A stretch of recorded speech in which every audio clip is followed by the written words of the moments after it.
Hello and welcome. You're watching TV360, and this is a special interview with an African who has distinguished himself and is doing very well abroad. He lives in the United Kingdom, and he is the founder of Women for Africa, Mr. Sam Onigbanjo. Thank you very much for joining us on TV360. Thank you very much for having me.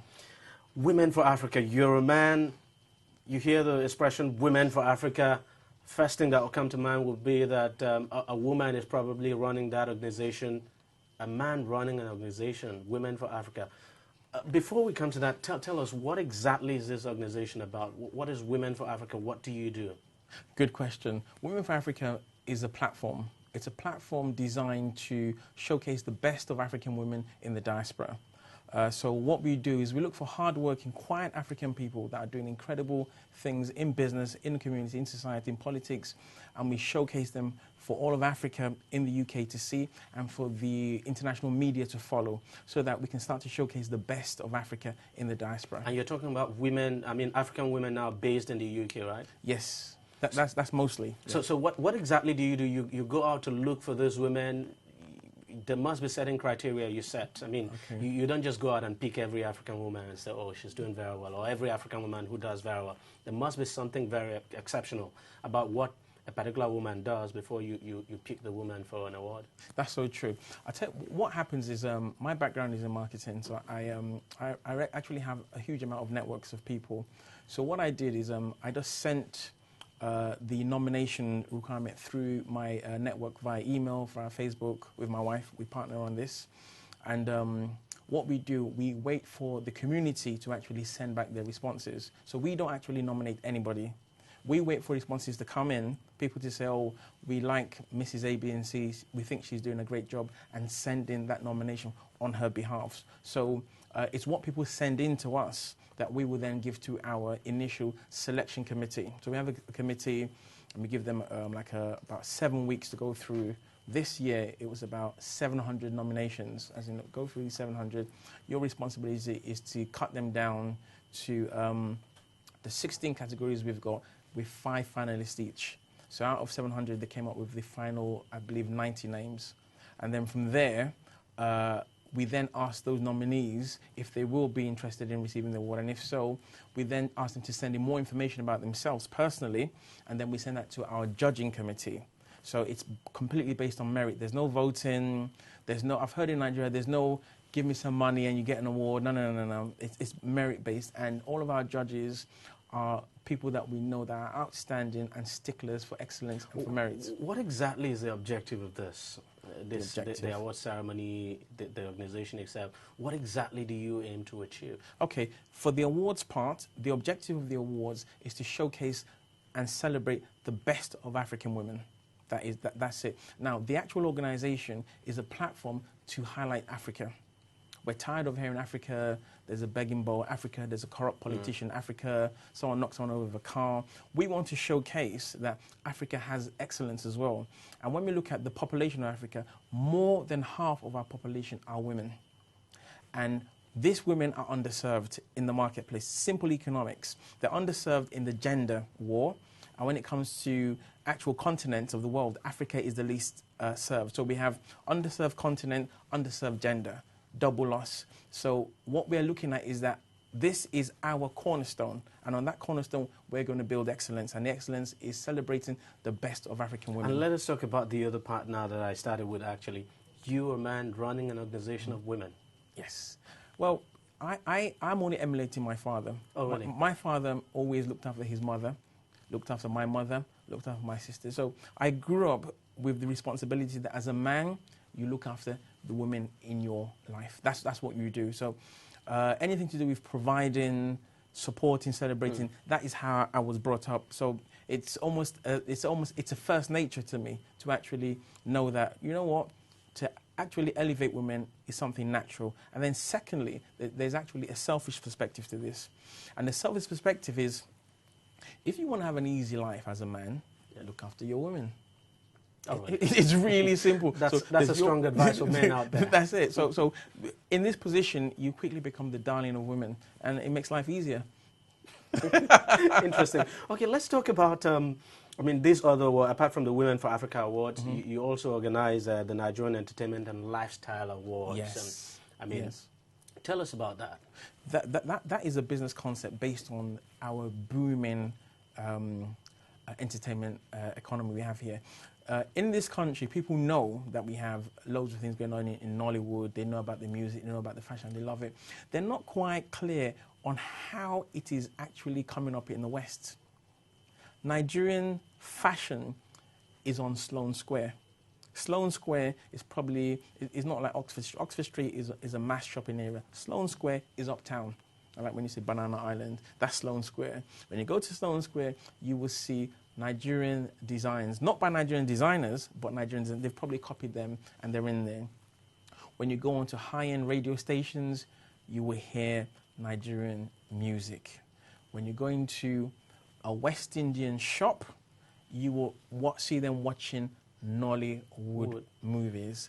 This thing has gone far. In spite of the fact that some of us think the quality of Nollywood movies is just not good, yet people appreciate it. It's gone so far, because something about movies in particular is that they are ambassadors. West Indian people are always curious about their African origin. And you know, we don't have proper African libraries, we don't have African case studies, and some of the people we have, they're not really good examples. But when you look at an African movie, it starts to show you how Africans live. So people are very, very curious that, let's watch this again. In fact, I know some white women that just watch Nollywood movies. I say, oh, is this how Nigerians behave? Is this what they eat? Is this what they dress up? And they really, really, really, really, the power of media isn't just education. It's very, very entertaining, and it's very, very educative as well. So Nollywood is a silent ambassador. You know, it's an ambassador for brand Nigeria and brand Africa. And what you do with the Nigerian Entertainment and Lifestyle Awards, you give awards to artists, actors, actresses. That's correct. From Nigeria. Do you invite them over to the UK, organize these awards, and give to them? How exactly? Or you're looking at? Would you be looking at, say, Nigerian actors based in the UK, for instance? I like your questions. What we do is a merger. So I'll give you an example. What happened last year? So last year, someone that's really excelling that won an award that's based in the UK, someone called Jimmy Akingbola. He's on mainstream TV, he's on BBC on a program called Holby City. So he's Nigerian heritage, grown up, lived all of his life in Nigeria. But in the UK, but he's Nigerian. So he won an award. And on the other hand, we sourced someone like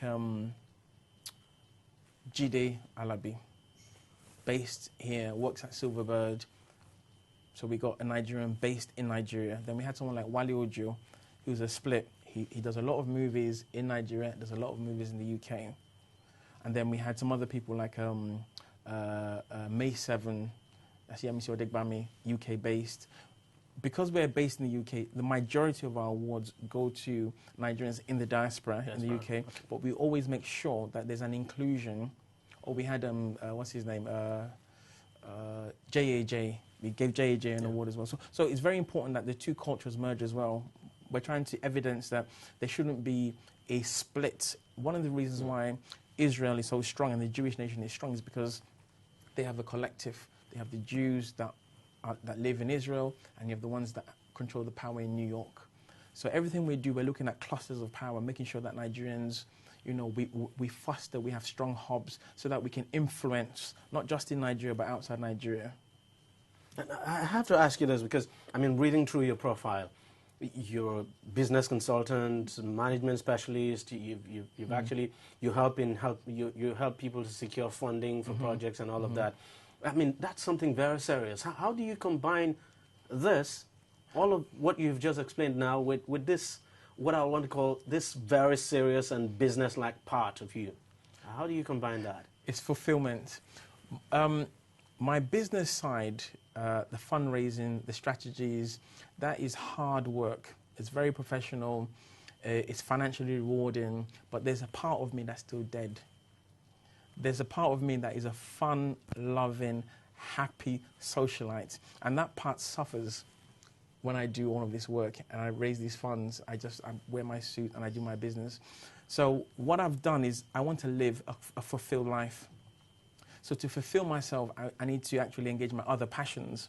One of my passions is Africa. I love everything brand Africa, and I love everything brand women. you know. So I really used it as an opportunity to express my creativity and some of the visions and the higher purpose within me. You know, if there's something I want to be known for, it's about being one of those people that added value to the continent called Africa. Quite serious. I mean, interesting. Now, you're a business person. You do a lot of business. You know, help people to build up their businesses and all of that. And then you come to Nigeria. You have young entrepreneurs trying to come up. The business environment not so encouraging. Things could be very difficult and different from what you have in the UK. But if you were talking to a young entrepreneur in Nigeria who is probably just starting out, what exactly would you be telling him? Wow. I will tell you what I have already been telling them, because I have, before I came here today, I've been speaking to a lot of people in entertainment, just don't want to name them, quite well known, but I'm making sure that their struggle stops. I'm making sure that I'm going to add value to them, you know, at prices that they can afford, because they can't really afford what they need. But I want to make sure there's a difference. What I would say to a lot of people is the most intelligent thing to do now, if you have limited resources, is to actually try and access more information online. And that would always be a problem anyway. The resources will always be limited. Yes, they need to do it online, because it drives down the costs of actually saying, can I see you? Can I talk to you? Can I come to your office? It costs too much. You need to come to a mass point where you can address 1,000 people, 10,000 people at once, where the costs are driven down. They can actually access that same information and they can rapidly move ahead. The way forward for the young Nigerian entrepreneur is working online and marketing online. Unfortunately, internet penetration is still very low. Do you think we're taking advantage? Do you think we're really catching up when it comes to internet use in Nigeria? Do you know what? I'm very empathetic. I think we are. I mean, this station here, look, I never knew this existed. We have brand leaders. You're a brand leader. This station is a brand leader. There are other places I've been. I've seen brand leaders in their little corners doing their thing. And I believe that when all these brand leaders merge together, there will be a breaking out. You know, I'll tell you something. Nigeria as a brand is taken much more seriously now in the UK than it was 10 years ago, because everyone realizes the rate at which the economy is growing. They cannot ignore it. Europe is stagnant. Africa is soaring. And when you say Africa, the heartbeat is Nigeria. So you find out that, be prepared, there will be a surge of inquiries about made in Nigerian products coming very soon. So people hang in there. And don't do an Andrew, don't check out. Don't like check out, me. but Like me. Because I was just going to ask you. Okay, let's talk about, you know, you're based in the UK. Tell us what it is like, you know, as a Nigerian living abroad. Yeah. Do you know, there's so many, I can tell you how it's like for me, because there's so many different types of Nigerians, you know. It can be tough. But you see now, this is 2013. There's so many more Nigerians now. There's a Nigerian community. There's a rumor there's a million Nigerians. Back then, there were just thousands of Nigerians. So it was something that there was no Nigerian community. There was one Nigerian restaurant at the end of Brixton Road. It was very, very different. You had to eat West Indian food. You know, everyone thought everyone black was West Indian. It was very, very different. 2013 is completely different. I mean, our music does us proud. People want to align. Our football team has done better. Yeah, all these things coming out of this country are aiding Nigerians in the diaspora. So things are getting better, even though the economy there is slowing down. Do you think, you know, the recent, not quite long ago, a Nigerian got involved in something very terrible when we saw those pictures on CNN, all of that, Michael Adebolajo, you know, hacking someone to death and all of that. Do you think it did a lot of damage to people, Nigerians like you living in the UK? Do you Nigerians living in the UK now, do you get any kind of resentment from your community? Okay, let's put it this way. I wrote an article on that anyway. I personally have received no resentment. I've received no negative emails. I've heard of no one that has received any such thing. Because that young man was British born, he grew up in Brixton, and around Brixton there was a thriving mosque that was under the influence of the Nation of Islam, something from America. I don't know if he went to that mosque, but that was an external thing. And when he did visit Africa, he went to Kenya. When he went to court, he said his name was Abu Hamid. So he's never been to Nigeria. He has no real association. The retaliation that has come in the UK towards the hacking of that unfortunate soldier has been directed towards Islamic buildings. So there's been no direct attack on anything Nigeria, and we're happy about that. But tell me how you felt when you saw that. And I couldn't believe it. I thought it was a cartoon. I saw the guy standing and I thought, is this a cartoon? And the second time I looked at it, I thought he went there to help someone. And then the third time when it dawned on me, this guy standing here... With the bloody hands. And he was talking to someone, and then he said he killed someone, and then when the police came, he rushed towards them. I thought he was mad. I still think he's mad, because if you were to hack someone, stop, and then talk to someone else, and then see the police and try and attack them, he's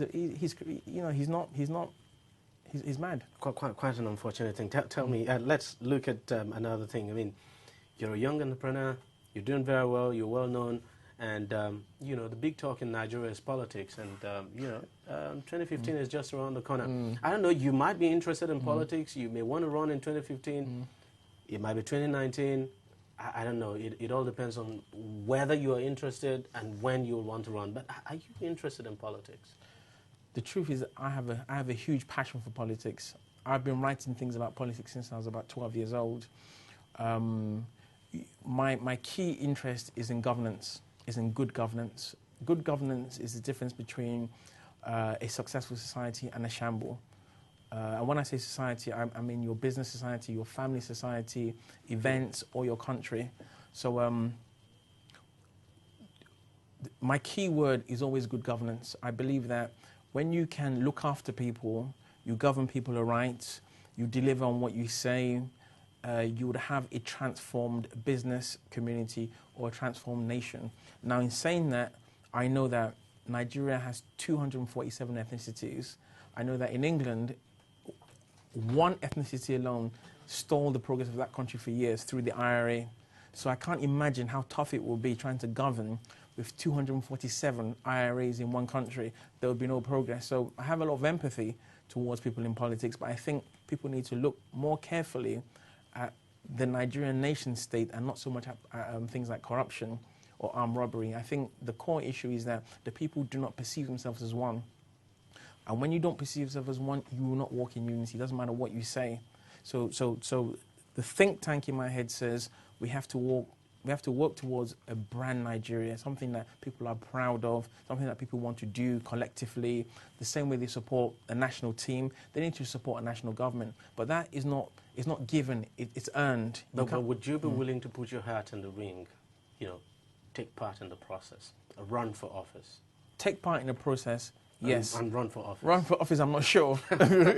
Why? Because the politics done here is really, really wild. Oh, really? Come on. And so you need to be wild to go into politics in Nigeria. There are quite a lot of gentlemen in politics in Nigeria. Well, if you have some wild people backing you up that can do that for you, then it makes it easier. But if you have to stand for yourself, you have to consider it very carefully. You don't think the best way to bring about a change is take part in the process? No, and that's what I said. No, I mean take active part in the process by being involved.